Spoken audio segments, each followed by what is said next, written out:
Hello, beautiful people. You're listening to the Communal Table podcast, part of Food and Wine Pro. I'm your host, Kat Kinsman, and I'm so excited about my guest today, who I never get to spend enough time with. He is the chef owner of Peg Leg Porker, which is it is barbecue. It is now bourbon. It is a state of mind located in Nashville, Tennessee. Welcome, Carey. Thank you very much. I'm happy to be here. I appreciate you having me. What is bringing you to New York City today? Yeah, I am doing an event this weekend at Pig Beach. It's a benefit for the family of Jeff Mickner, who passed away last year suddenly at a very young age. And so there are 11 of the top pitmasters in the country have come together to raise money for his wife and daughter. And so it's something that's near and dear to our heart. We've all cooked at Pig Beach, and so we want to do a great job for his family. Okay, let's go right into this, because barbecue people have the biggest hearts in the world, and it's such a family, and you all take care of each other in a really particular way. Why is that about barbecue in particular? You know, I think barbecue really stems from family and from community, and that's what it means to us. It's a lifestyle, and so. You know, the fact that barbecue takes such a long time to cook, it gives you time to be around your friends and family and spend that time visiting and telling stories and having drinks.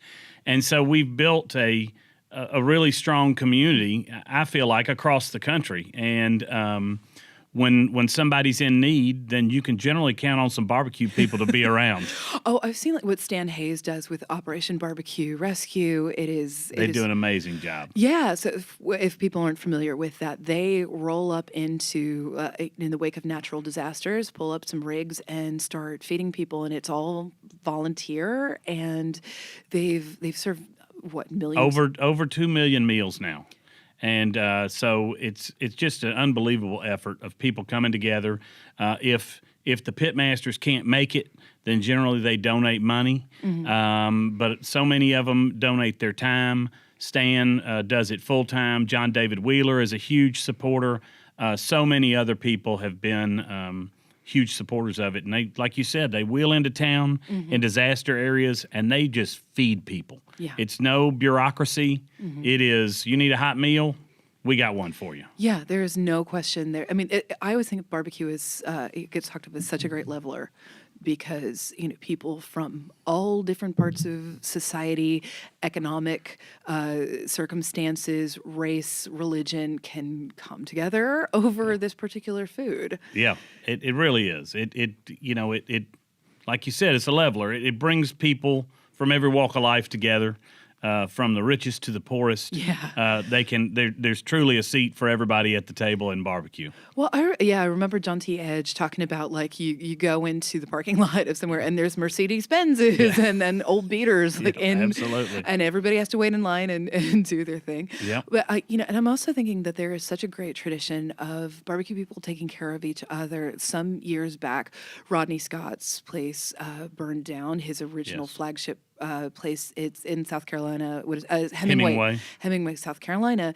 And there was a thing that happened that was Rodney in exile. Yes, he went on a 5-city tour, 5 or 6 cities, and a lot of folks came together to raise money for him. And it was headed by the SFA. Really helped out with that and helped him rebuild that pit house.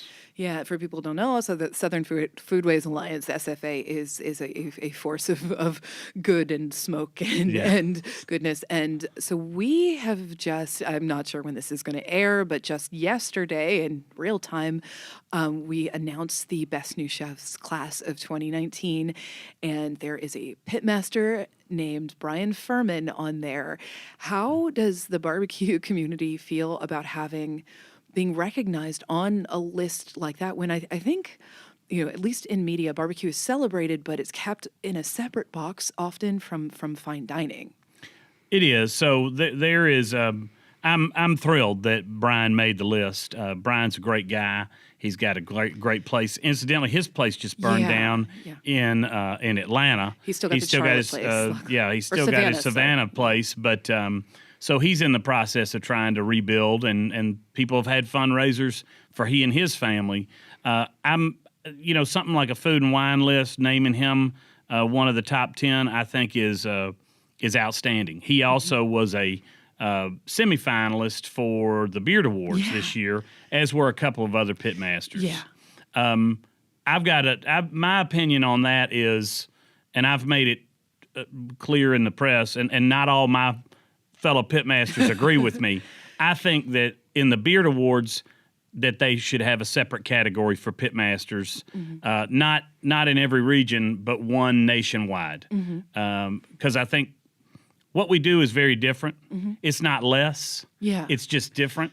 And if you're going to separate the pastry chefs from the bakers, then why would you not separate the pitmasters from the chefs?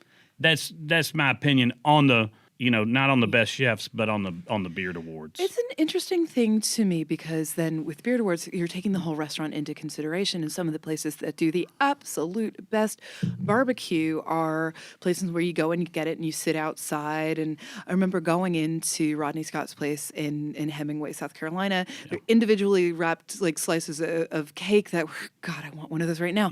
Like made by church ladies. There was like a leak on the floor, and it's pretty humble little place that people were lining up outside, and we went and like across the street to like sit at like a park bench, and it was the happiest I'd been in ages. But that's and it's a different metric. So I hadn't thought about it that way before, but that that makes sense. Well, and like I said, that's my opinion. That I have had debates with fellow pitmasters who are not of the same opinion. We've had 2 pitmasters win it. Aaron Franklin was the first, and then Rodney won it last year. And both guys absolutely deserving of the award. Sure. My personal opinion is that it would be, I think that the genre is getting enough attention to where it warrants a separate category. Oh, yeah, and it gets attention in various ways. So Yes, I'm sure. I was reading up yesterday that a piece sort of resurfaced of yours.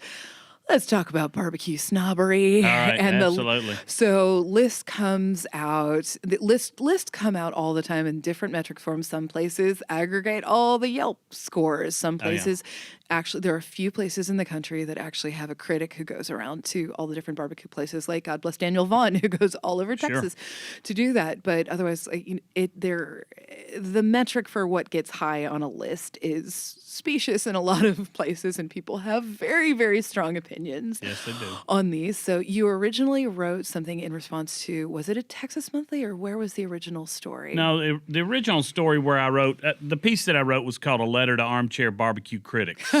And they originally, in 2014, Nashville got named the #1 barbecue city in the United States. It's a really by Travel and Leisure. Yeah.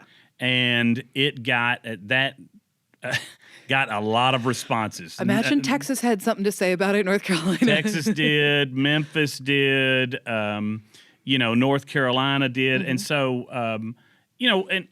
and that's, I understand it. We're all passionate about barbecue. The gist of my letter to those armchair critics was, we don't make hateful comments like this about each other, and we do this for a living. We're the experts. Yeah. You're a fan, which is great, but we don't try and tear each other down like this. Why would you try and tear us down as a community or as individual states or cities or establishments? And so I wrote that letter in 2014. It elicited a lot of very positive responses from my fellow barbecue people all around the country and all around the world. I just got named top barbecue, best barbecue place in the state of Tennessee. Wow. Congratulations. Thank you. By Southern Living. Yeah. And most of the comments were positive, but we had somebody in Memphis that was a freelancer that put out a tweet that was basically said, "What the fuck? What is this fuckery?" And it was retweeted by several other people, and it started in on some Memphis to Nashville bashing, and then how could he possibly have the best barbecue? He's not in Memphis, and that's okay. I've got very thick skin, but so I decided to write a couple of days ago a letter to Armchair Barbecue Critics Part 2. And so I just kind of reiterated what I had said in the first letter was that, I'm very close friends with a lot of the barbecue owners. Y'all roll deep. In Memphis, and they're close personal friends. We respect each other's businesses. Mm-hmm. We refer business to them. They refer business to us Mm-hmm. with people who are on a barbecue tour.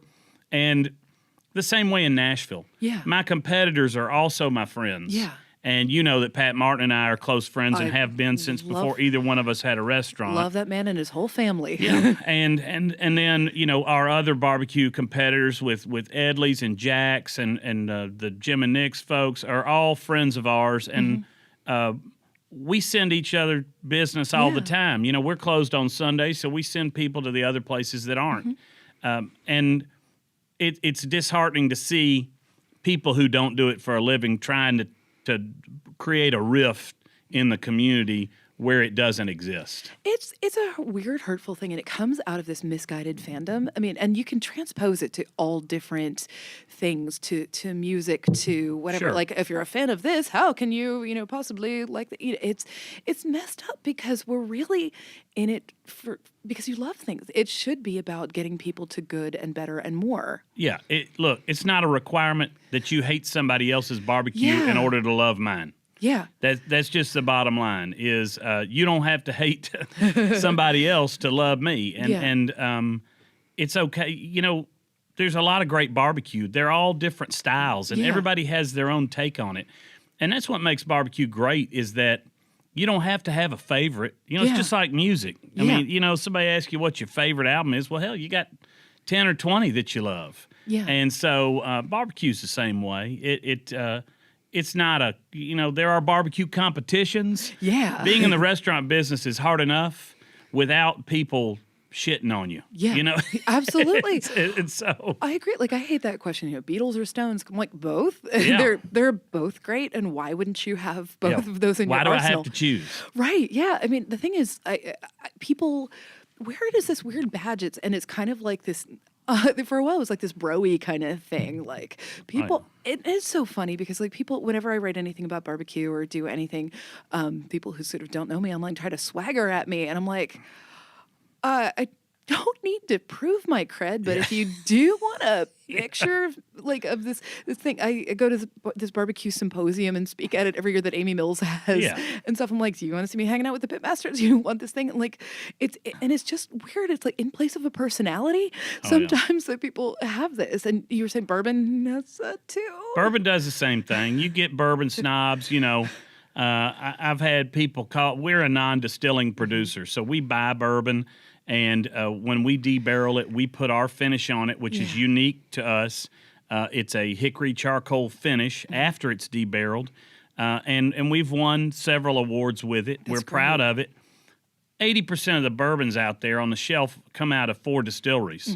And so I don't feel any shame in being a non-distilling producer right now. We produce a great product. But I've had people call me a faker and people dog me because we weren't distilling, and I just look at them and say, well, that's my product on the shelf that's selling through. Where is your product, or do you own a bourbon company? I'm sorry. Maybe you do. Maybe it doesn't seem like you do. And so why are you dogging me who actually owns a bourbon company? It's funny.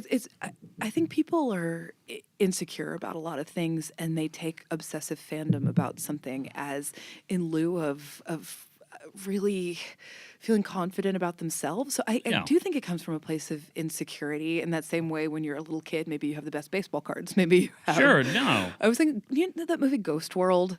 I don't know that movie. Okay, it's this thing where it's about obsessive record collectors, and it's the same kind of thing. Yeah. And my take is, if you really love something and somebody doesn't know about it, don't make them feel silly about that. Be like, hey, I get to introduce you to something really fantastic. And the best champions for barbecue or for bourbon are the ones that want to explore and try new things. And hey, what's your favorite bourbon? I don't know. I hope I hadn't tasted it yet. Yeah. You know, I'm still out there tasting everything, and I want to take in as much as I can. And you know, for me with barbecue, when I was young, and I've been cooking for a long time, and when I was younger, you know, there was what I thought I knew. Yeah. And then as I got older and I had competed and been involved in a lot more barbecue and cooked a lot more, there's what I knew then, which was more, but still not a lot. And then, you know, after running a restaurant for the past 6 years and feeding, you know, hundreds of thousands of people, Can't even imagine how there's what I know now. And you know what? In 10 years, there'll be what I know then. It's a constant evolution. And if you really want to embrace a culture like barbecue or bourbon, then realize that you're constantly learning, and it's not absolute. I'd like to think that there's so much more out there for me in anything that Absolutely. Well, let's talk about the role of mentorship in this too, because this is a very old art, centuries old art that you know probably came about from survival for a lot of people, and it's a poor people food, and in a lot of ways. But you know, there's this again outside notion of like, well, it's my secret barbecue thing, and when we you know, the people on the inside are so generous with their knowledge because they know what it takes is time. Sure. It's time and temperature. Barbecue is not rocket science. It is time and temperature. There are a lot of flavors that you can incorporate into it. There's a lot of styles. At the end of the day, time, temperature, consistency is really what counts. You know, I learned from my Uncle Bruce, was the first person that really took me under his wing and started teaching me. The first thing I learned how to smoke was a turkey, and we did a smoked turkey. My Uncle Bruce had a great one, and we called him Uncle Juice. I thought it's because he drank a lot of orange juice. It turns out he was a raging alcoholic. Oh dear! He was sober for 20 years before he died. So I don't want to give any bad perception of my Uncle Bruce. He was a dynamite guy, but that's where I first learned, and then I joined a barbecue team and learned. Explain barbecue team to people. Okay, so I went down with my wife's family to the Memphis In May World Championship barbecue competition. This is a big deal. It's the Super Bowl of swine. You know, now there's I think 247 teams in it. The park stretches for a solid mile. The smells must be. It's unbelievable. My uncle competed in Memphis In May #1. And I still have the apron from that. That was actually one. A lot of people say, you know, see the year of the woman this year and everything. Memphis In May #1 was actually won by a black woman named Bessie. And a lot of people don't know that. Well, I don't know a whole lot about Bessie. I've got the newspaper clipping from where she won that competition. I think second place was a woman as well. Oh, wow. And but it was under a big tent in front of the Orpheum, and it smoked up the whole tent. Everybody kind of had to get out of the tent. My uncle told me a story about this guy from Missouri that came in bragging that he was going to beat everybody's ass in this competition, and he took a whole hog and hung it from a tripod in chicken wire over an open fire like a cochon de lait. Yeah. And he started proceeding to trash talk and drink quarts of beer, and he passed out in the middle of the night, and all of a sudden everybody woke up. There were sirens going off, and the Memphis Fire Department was hosing down this guy's hog, which had caught on fire, and flames were shooting up about 15, 20 feet in the air. Oh, my God. They said when they woke up, he packed up and took off. No one's ever seen him again. Never seen him since. Oh, my God. So competition is an interesting way to come up, too, because it's a funny thing. Competition is. I've been a judge. I'm a KCBS certified judge, and I've judged the Jack before. Yep. And that barbecue is so different than barbecue that I think of when I go to my favorite places, especially throughout the South, where there is time, where there is all this, where you can taste the smoke, you can taste this stuff. I go to competitions and I get frustrated because so much of it is about injections. Oh yeah, it tastes like fruit. It's a bastardized version of traditional barbecue, and I've said that for years. And that's it's interesting because, you know, when part of my mentorship and growing up, I was on a team with Ernie Meller and Trip Murray. called Hog. Well, first it was the Rolling Wonder Pigs. Then we got the first year I went down there, they got kicked out of the competition and had to sit out a year. And we came back and started Hog Wild. Okay. And those guys were the captains. And I cooked under them for about 12 years and learned a lot from those guys. Wow. But it used to be down there that you would cook what you would cook for your friends and family. You put it in a box and you sent it to the judges, and that was it. It was traditional barbecue. Then they would come and judge on site. It was a lot of showmanship, a lot of you can lie, you can do whatever. That's all part of the rules. You can exaggerate and say whatever you want. But you turned in what you would normally cook for your friends and family.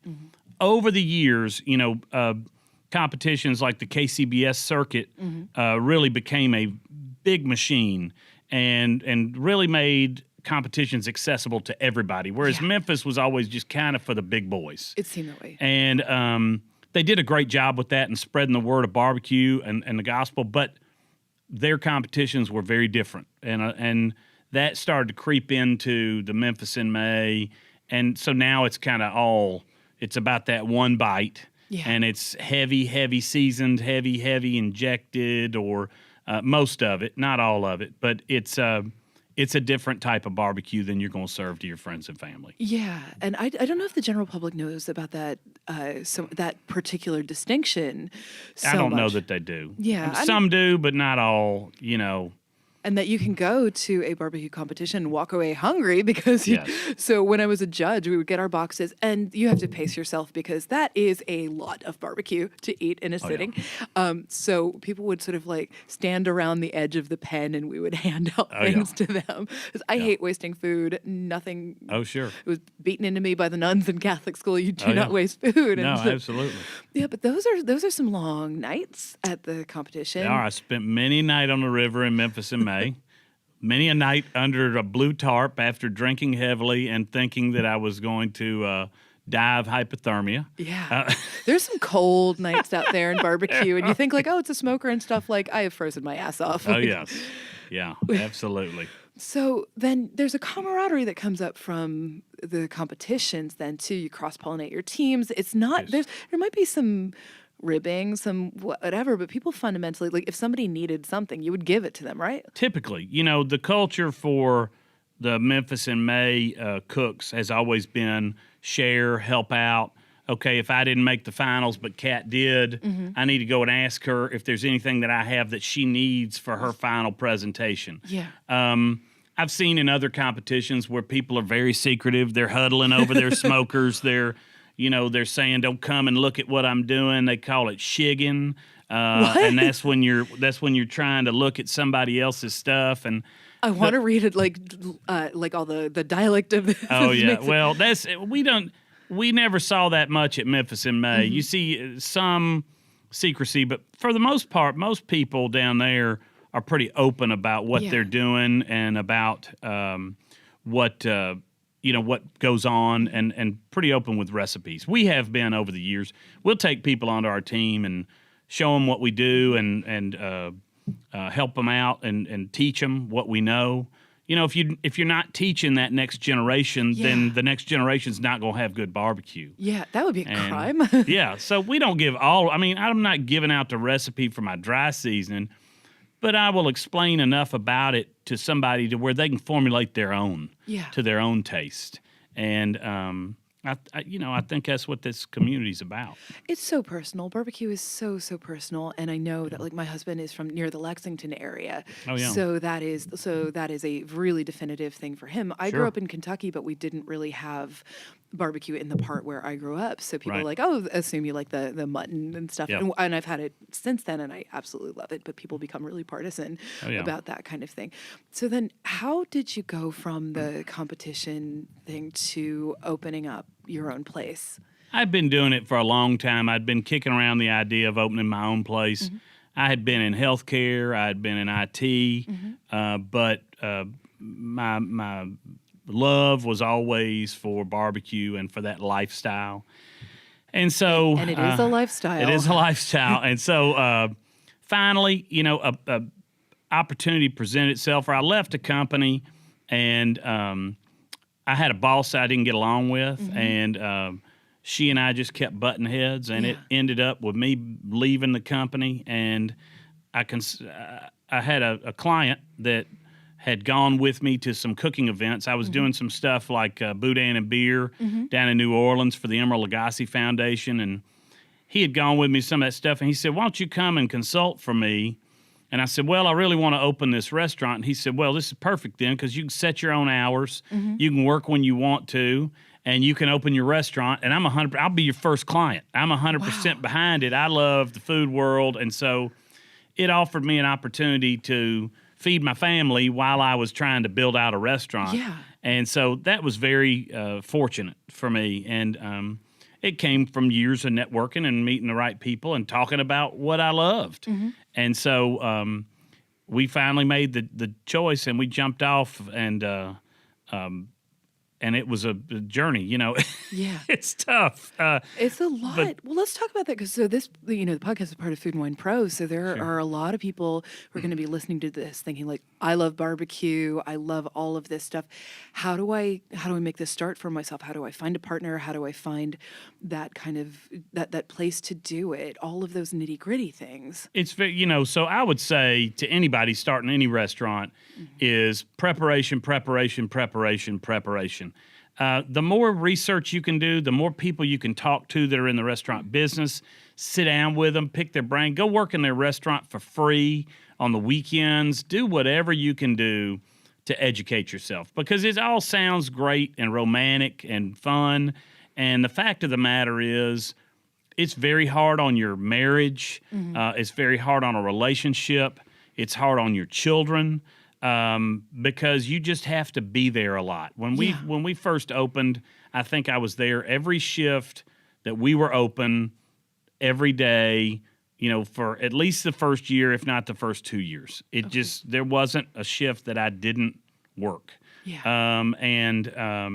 I had somebody else that had come along with me that had been cooking for years with me, that is now, he's my pitmaster and general manager, Steve Dresch, and he dedicated so much of his time as well. He was a welder by trade. He wanted to get out of welding and come and cook with me, and so he did. And it's a lot of hard work, but it was a lot of a lot of fights, a lot of with your spouse or soulmate, whoever, and a lot of time away from your children. You feel guilty about that. Yeah. You're trying to build something for your future and for their future if they want to do it, but the cost is you're gone a lot, and build spreadsheets, look up your ingredients, talk to the food service reps, talk to computer reps with point of sale. The more you know about all of that before you open your doors, the better off you're going to be. And I know a lot of people end up going into business with family. Somehow it becomes a sort of a family affair. Like, so how have you managed to do this? How do you have that reconnection when you've been gone so much? How do you make time? Well, so all three of my children worked in the restaurant. My wife worked in the restaurant some. She'll tell you I fired her. I didn't fire her. She didn't want me telling her what to do. And so and we would be standing up there at Expo, and she wouldn't be doing it the way that I wanted it done. Yeah. And, I'd say something to her about it, and she'd snap back, don't tell me what to do. And we are very both, we've been together 32 years. Yeah. I mean, we have very strong personalities, and we do not hold back. We listen to our podcast, the infamous slaw incident of 1995, on my Live from Bullshit Corner podcast. Okay, everybody needs to subscribe to Live from Bullshit Corner. So it was tough for us to work together. Yeah. And as a result, we don't. Yeah. She doesn't work in the restaurant. But that doesn't mean that she doesn't have a significant influence over the restaurant. She is one of the owners. And let me tell you, your partner is going to be a part of it. Yeah. Whether they're there physically working or not. And my children worked there, which was great. And so that allowed us to spend time together there at the shop. And sometimes that's good. Sometimes that's very tough. How old are they? They're now, I've got a 21-year-old boy, a 20-year-old boy, and a 17-year-old girl. Oh, wow. Yeah. And so we're about to be empty nesters. Katie's about to go off to college. Whoa. And Conley's living in Portland, Maine. And Carey is in Nashville and is working with me right now. So, do you feel like I've had this conversation with a bunch of people who were born into barbecue Right. and did not want to accept the mantle of this? Our friend Amy Mills Right. had that. I'm thinking of. Who else are the people in? Sam Jones, Right. who is, I think, fourth generation. Yeah. In Texas, Wayne Mueller, Right. multi-generation. And all of them ran from it and eventually came back and realized that they wanted to build this business for another generation. And some of them involve their kids in it. So where do you stand on that? That's not unusual. Yeah. I would love for all three of my children to be involved in it. Yeah. The fact of the matter is, this was my dream. Yeah. And it doesn't have to be their dream. I would be tickled to death if it is their dream and they want to be involved and for the long term. But you got to step back and you got to go, this is what I wanted to do, and I need to let my child live their life Right. and pursue their passion, and it may not be the same as mine. So it's tough, and I'm trying to let them make those decisions and understand that it may be 10 years and one of them may come back and say, now I want to do that. Mm-hmm. And that's okay. But you got to I feel like you have to let them do their own thing. And I think once they go do something else, if it was in the back of their mind, then they've got to come about it and they've got to want to be that part of it. If they're going to have the same passion that you do, it's got to come from their heart and not from pressure from me, Yeah, that makes sense. And so there are a lot of people, I sort of feel like in barbecue more than in other parts of the food sector, being chefs, being bartenders, who had a different career beforehand. I'm thinking of our best new chef, Brian Furman. He told me he had a career as a welder. Right. Before this, you mentioned somebody else who had a career as a welder. People. Yeah, my GM and Pitmaster. Yeah, and I feel like there are people who went and did something else for a while. I think like Wayne Mueller out of Texas, like he had a whole other career before this, or people were in all different fields. And then what is it about barbecue that makes it so people can do that, have this whole other background and then come into it? I think, it's tough to come out of the gate and go, okay, I'm going to be a pitmaster and I'm going to start a restaurant. I mean, if you hadn't spent a lot of time doing it, you're probably not going to do very well. Mm-hmm. So a lot of people do it on nights and weekends while they have a career. And, for me, I started several different companies and I've had several different businesses. And I've had businesses that I started and failed. And one of the reasons we're successful now is from the lessons that I learned in the previous failures.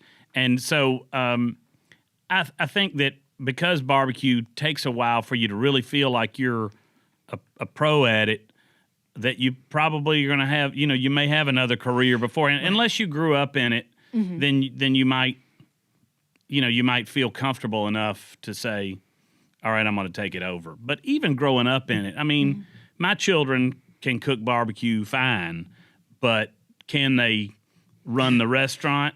Not at this age. They're, they don't have that skill set yet, and some of that just comes with time and maturity.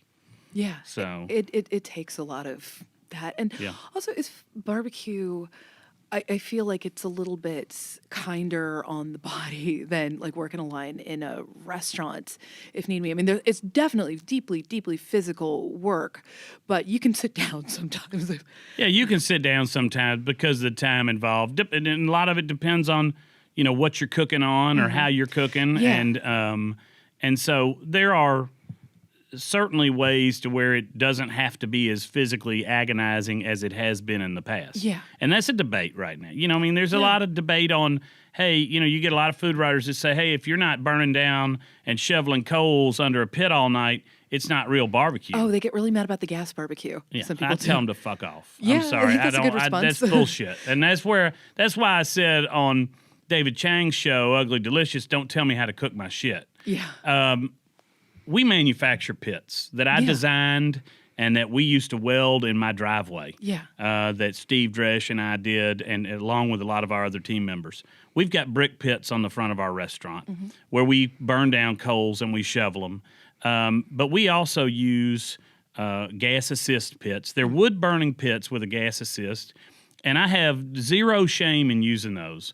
And because of the volume that we put out, on a Saturday we'll serve 350, 400 racks of ribs. Whoa! In one day. How many customers is that? Well, we'll do on a Saturday. We'll do anywhere from 12 to 1,500 covers. Oh my goodness! So I mean, you're talking about really high volume, and we've kept the quality up. And one of the reasons that we're able to keep that quality up is because of the type of cooker that we're using. We're cooking with all hickory. It is gas assist, so you can go home at night. We cook fresh every day, but like we talked about earlier, barbecue is about time and temperature and consistency. And if you have consistency in that pit, it's tough to cook ribs over a pit where you're shoveling coals all day and then be consistent. Some are going to get, it's tough to have them consistent in any kind of pit. But when you're shoveling coals, you get a lot of spikes in temperature, and it makes it tough. And I'm not dogging anybody that's shoveling coals. Kudos to you. That's great. We do it when we feel like it, and when we're cooking whole hogs, and when we're cooking on our front pits, or when we're cooking on the pits that we design, which are all wood and charcoal burners. But judge the food that I put on your plate. Don't tell me how to get there. That's just, you're not the expert. I am. And so don't tell me how to cook my shit. You can judge it. I'll put it on your plate, and if it's not any good, then tell me. I can take it. But so far, people are lining up to get it, and so, you can make the argument all day that I'm cheating, but that's just bullshit. Having had your barbecue on multiple occasions, I can't imagine somebody coming up to you and being like, well, at Well, you. they do, and it's okay. Like I said, it's all right. They don't do it for a living. Yeah. You're going to go tell a high-end chef in New York that he can't sous vide because that's cheating? Who gives a shit? I mean, it's great. If it's great food, it's great food. At the site where I used to work, our unofficial tagline was, if it tastes good, it is good. That's right. And I think that's right. And it comes down to food snobbery or barbecue snobbery or bourbon snobbery.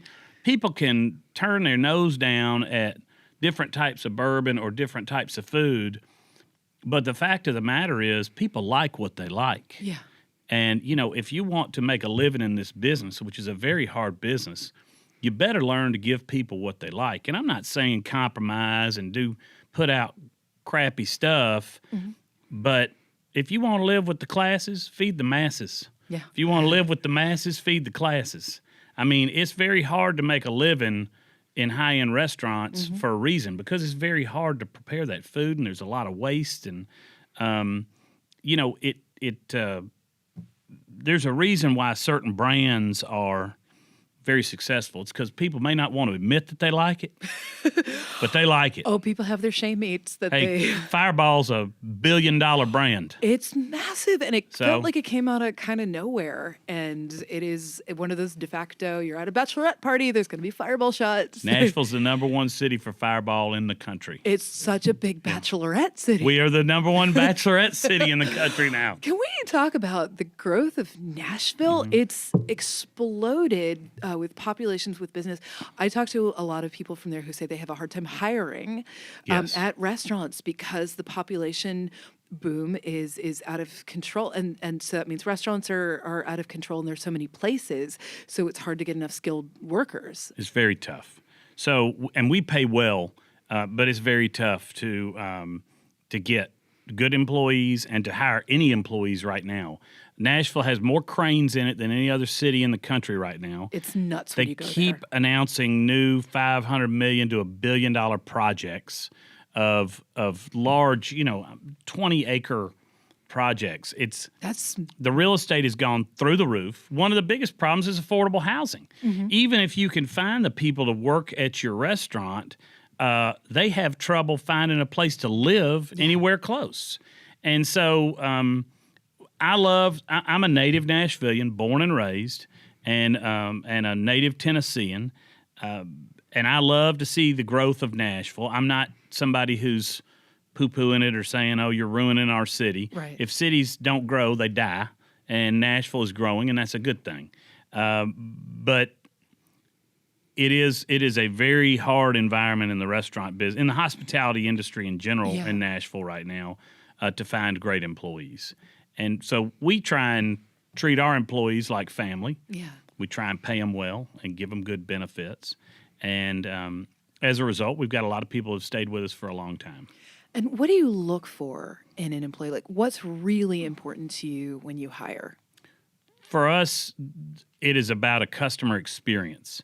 And so we are a cinder block, wall, and concrete floor counter service restaurant. Everything, we're 100% independent. We don't have any financial backers. Oh. We're not part of any group. It is my wife and I and everything that we own on the line.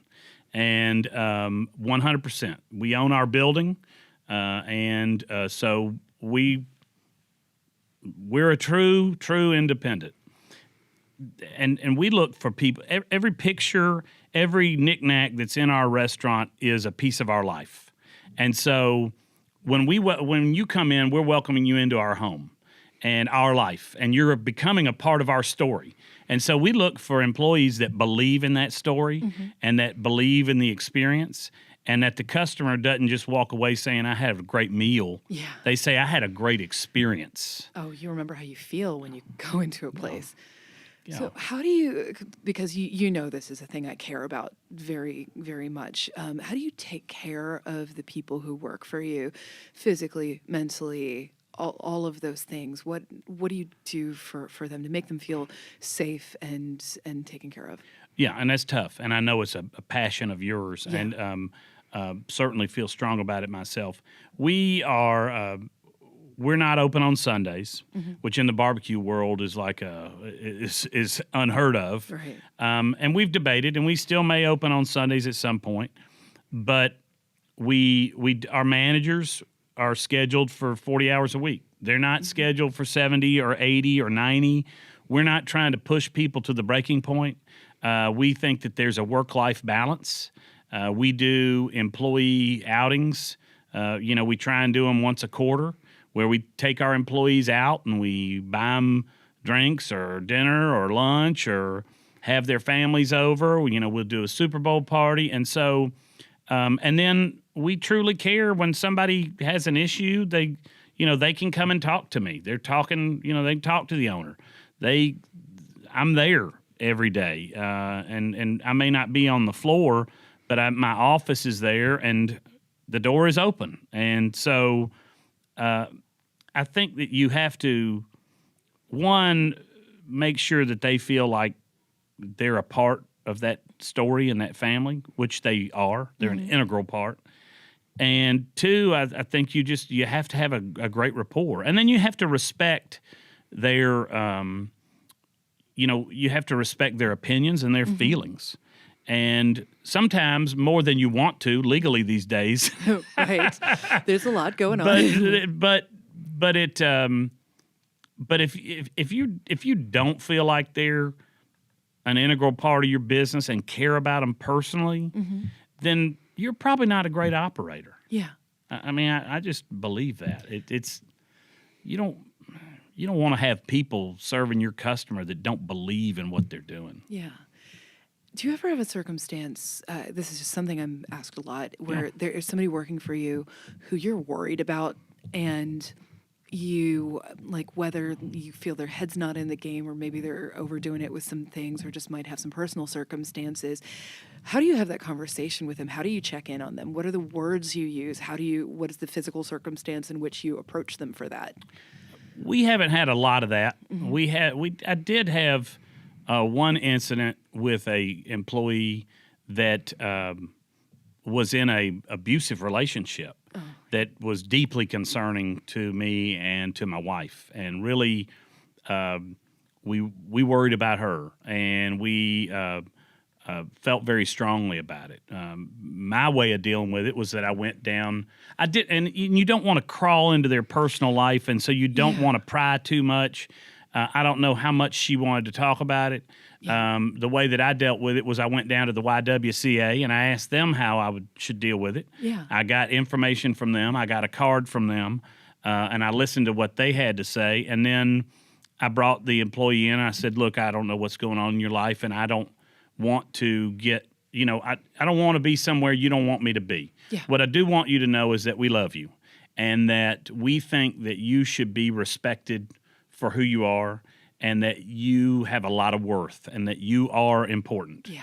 And so, if you want to talk, we're here, and and here is some information.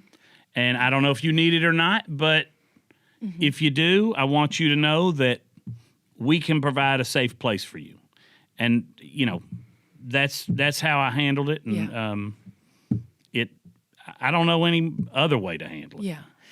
And I don't know if that was the right thing. You know what? I don't think there's a rule book for it, and it sounds like you took the right steps for it too. But I think people are so afraid of awkward conversations or making it worse. And I always say, just have the conversation, and read it as you're going into it, and see how they're responding to it, what their body language is, and how they're feeling about it. And as a boss, I think you have to do that. I think that my opinion on that situation was she needed to know that people loved her and cared about her, and she had had a tough childhood. Yeah. And so probably over the years, her self-esteem had been beaten down. Yeah. And you hate to see that. She had a beautiful personality and was a beautiful person, and really deserved, like everybody, to be happy and to feel safe. And so we tried to make her feel that way at work and with us. And in the personal life, she has to decide whether she wants to get help. But I think you need to let them know that you're there. If they want to seek help, then you're there to give them a helping hand. Yeah, I think that is a really reasonable and good way. You can't force anybody into taking care of themselves. Yeah. So if we can talk about your business called Peg Leg Porker for a reason. That's right. Let's talk about that. I'm a fat, bald-headed, one-legged man is why. So I literally am the Peg Leg Porker. I love that. Yeah. So, it's something that I really want to talk to you about, like for Food and Wine, is have like people with all different bodies, like in the kitchen and stuff. So you lost your leg to cancer. I did. Yeah. So I lost my leg to osteogenic sarcoma, bone cancer, when I was 17. It was the summer before my senior year. And, I was able to move forward from it. I had a very good support system with family and church and friends. And so, and I had gone through something earlier in my life that had really bothered me with my parents' divorce. It was very hard on me. And so when the cancer came along, it just didn't seem to bother me that much. Because I already felt like I'd gone through something that I felt like was worse. Yeah. And to be honest, when you have cancer yourself, you don't feel that bad. It didn't affect me nearly as much as it affected my mother and my sister. Yeah. And later my father got cancer, and that was much more. I was much more affected by that than by my own. Yeah. It's very hard to see a loved one go through it. For me, going through it myself, I was like, well, what are you going to do? I mean, let's get moving forward here. Yeah, it's always just been to me like it's just a fundamental just part of who you are. Like the fact that you call yourself Peg Leg Porker. Yeah, I mean, So does that then open it up for other people who just have whatever stuff going on with their bodies to work with you, around you, consult with you? I don't have a whole lot work with me or around me or consult with me. I do have a lot of people consult with me. So, and I just got a text on Facebook with a guy that I don't know that follows us. He reached out, said my wife has got stage 4 synovial sarcoma, and she's about to lose her leg above the knee. Yeah. And do you have any advice? And I told him about my experience some, and having a positive attitude, having positive people around her, and then trying to find a good prosthetist so that you get a fit and it doesn't shy you away from wearing a leg. And he reached back out and said, "Wow, I didn't think you would answer me, and I'm so glad you did, and that makes me feel better." And so, what I try and do is, if people reach out, is respond. We've got shirts that say "Limping ain't easy." We have we have a lot of amputees, a lot of people in wheelchairs, a lot of people with bum knees or hips that come in and buy those shirts. They love them, and it adds a little bit of humor to a situation that might not be so full of laughs. Yeah. And that's, if I can do that, then I think that's great. I work with some different charities, for amputees, and we're happy to support it. But most of what I get is in the form of questions or, hey, I can relate, and thank you for having a positive attitude. Yeah. So has that affected just how you look at restaurant design or anything? Because my mother has had disabilities her whole life and stuff, and is in a wheelchair now and things, and it greatly. And she's in a nursing home and can't really go out to places anymore. Yeah. But it really informed where we could go to eat. Oh, sure. Because before she could do that, she would have to go somewhere where she would have to have her leg propped up, and you could tell when the people who work there were like, we have to accommodate her, or when I go out with my older relatives, the eye roll about like, oh, I guess we have to deal with that. Yeah. And there's a training of front of house people, and also just of how spaces are designed, that I think could be a lot more thoughtful. I think so. We, of course, we keep accommodations in mind with what we do. For me, for my mobility, one, also for the customer. I think my employees are fairly sensitive to it because they see me every day, and they understand that some things are not as easy for me to get around or to do.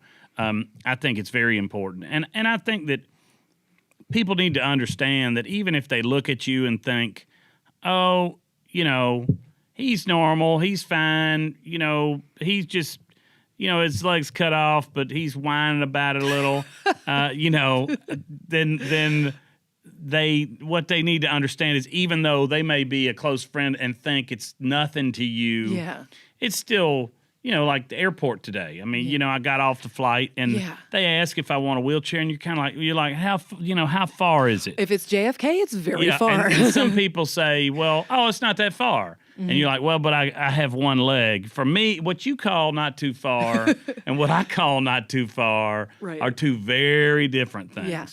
And so those do become issues. They're ones that people ought to be a little more sensitive to. It is not, and it's not a shameful thing, but it's a self-conscious thing. So when your mom sees a relative roll their eyes, or when I have somebody, you feel it, and you take it. You're tough, but you're like, man, you just don't understand. For an amputee, it takes twice the effort to go half the distance. Yeah. And that's just a physical, it's not due to it's not really the leg or the equipment that you have. It is a physical limitation of your body because of your circulation system. You've lost a quarter of your circulation system. Yeah. Your body does not process oxygen the same way. And so I think that the restaurant world could be a lot more accommodating to that. I full on agree with you about that. Like, it's, I think, restaurants, the restaurant industry is in turnaround about a whole lot of different kind of things. Sure. So you have this business that's going on and things. Who are you seeing coming up who is really exciting to you, and you think that, like, because you seems like you were mentored by some really great people. So who's coming up? I was. I think, Brian Furman is one who's done extremely well and is coming up. He's got a great personality. He's a great guy, and he produces a great food. Zach Parker in Tennessee, down in Lexington, he took over his father, Ricky Parker, died at a young age. He did, yes. With B.E. Scott's Barbecue. Okay, yeah. Zach, I met Zach probably when he was 15 or 16, working for his dad, and I've known him throughout the years, and he's starting to come into his own. He was thrown in even though he'd been around barbecue all his life, to be thrown into a restaurant at age 20 or 21 without the mentor that was teaching you be there anymore. Yeah. is a tough thing, and he's done an outstanding job. And so I'm glad to see him. Down in New Orleans, you got the boys from Blue Oak Barbecue. I'm so interested in what they're doing. Are doing a great job and good guys. And so there are people all over the country, and there's a renaissance, sort of a lot of different barbecue guys coming into it. And women. And women doing a lot. My wife is competing against me at Memphis in May this What? year. Yeah, straight up head to head. She's 2 booths away. Tell me about this trash talk that must be happening. Oh yeah, we're trash talking each other. Yeah. What is her big time? What is her team called? What's your team called? My team is the Peg Leg Porkers, which it's always been. Her team is called I Only Smoke When I Drink. So, she is ready to go. She'll be cooking on one of our smokers, so we'll both be cooking on the same smokers. Level playing field. We're both competing in whole hog, and so it'll be fun. Oh my gosh, to be flying the wall. It'll be fun. But neither one of us take it too serious. Yeah. And so that's what's fun about it. Yeah. Is that we could go down, we could trash talk, and we can have fun, and I think it'll be a good time. Yeah, and also I love that that you have that spirit in it, but also with the people coming up, I feel like there are more people of color who are reclaiming barbecue, and that's really important. And women. Yeah, Howard Conyers has made a big splash. He's actually a rocket scientist. Where's he? He's down in New Orleans. I'm gonna find him. And then a lot of these women have been in it for years that have just simply been overlooked in some circles. You have Leslie Roark down in Yazoo City, Mississippi, with U-Bonds, and Melissa Cookston has always made a big splash. But there are a lot of other women down at Memphis in May that and in competition and out there and owning restaurants. There's a lot of others that are out there making a big splash, but they just haven't gotten the press that they deserve. And so, and I don't know why that is. It for me, we have a lot of women on our staff. I love them. They're generally hard workers, and they, I trust the women on my staff. My number 2 in my organization is a woman. Yeah. And I don't know where that, I guess it just came over the years, but I don't know where these women who have cooked just as prominently as men have not been recognized the same way. Yeah. I don't know if you've seen the most recent series of Queer Eye, but there are 2 sisters who own a barbecue place, and they made over their whole lives and their shop. And oh, wow. They had this sauce that they had at the restaurant, and they'd always wanted to take to market, but didn't really know how to do that. Yeah. They put it on the show, and overnight, it's blowing up. I think last I looked, it's probably bigger at this point. They had sold 11,000 bottles over a weekend or something. That's great. And America fell in love with these 2 women, and it was just the most special thing in the world. I think they were around Kansas City because that's where the season was. Well, that's great. My wife and daughter probably saw it. They love that show and that drag race. That's their 2 favorite shows. They want to put me on Queer Eye and get a makeover. I told them no way. Okay, let's put this out into the universe because this is not going to happen. Let's just put it right there. Well, I think hopefully we have Anthony from Queer Eye as an upcoming guest on here. So whether you want it or not, this is happening. No. But you were saying they want to do that for you. A question that I ask everybody is, you do all these things for other people. You're taking care of family and business and all this. What's the thing you want for you? I'm doing the thing that I want for me. I travel a lot now. I cook a lot of different events. I'm busy. We're very busy at the shop, and then we have our other businesses with the spirits and the smokers and the food. And a lot of people say, "Oh, you need to, take some time for yourself." The fact of the matter is, most people that are like me thrive on this, and I can bitch and complain about it sometimes, but if I weren't doing it, I would be unhappy.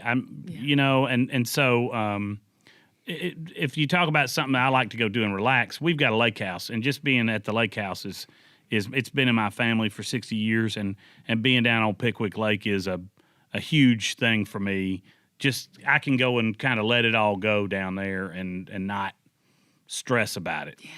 But other than that, most people in my industry we feed off of that stress. I think, for people to say they don't, they do. Most of them do. I love that. Yeah. I love barbecue people. Yeah. So we have a speed round. Yeah. Okay. All right. What is your comfort food?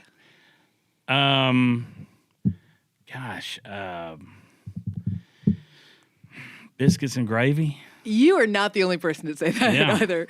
Is there a particular place you like to go for it? Because I know you have biscuit love in your town. Yeah, biscuit love is great. Actually, probably my more in the same vein, but that probably was my favorite thing growing up is chipped beef on toast. Oh, shit on a shingle? Well, shit on a shingle. So I would say that the distinction is shit on a shingle is shit on a shingle is usually ground beef in gravy, whereas chipped beef on toast is chipped beef, which most people probably hadn't been exposed to these days. I love that stuff. I love it's it. So it's comforting. Great. The little like the Hormel in the little jar or the armor in the little jar. That's exactly what I was picturing. Absolutely. Oh, I love that. What is the last meal that you had that made you emotional?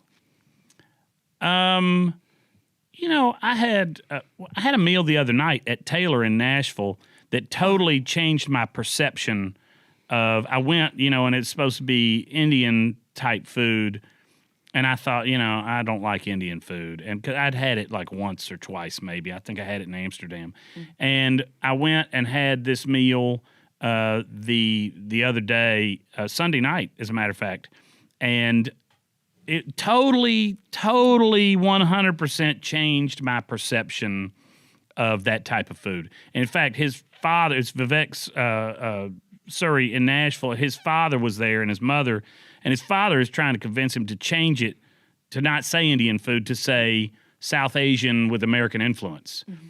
So that people don't have that. I think some people just say, oh, I don't like Indian food. They just haven't had the right stuff. And just hadn't had the right thing.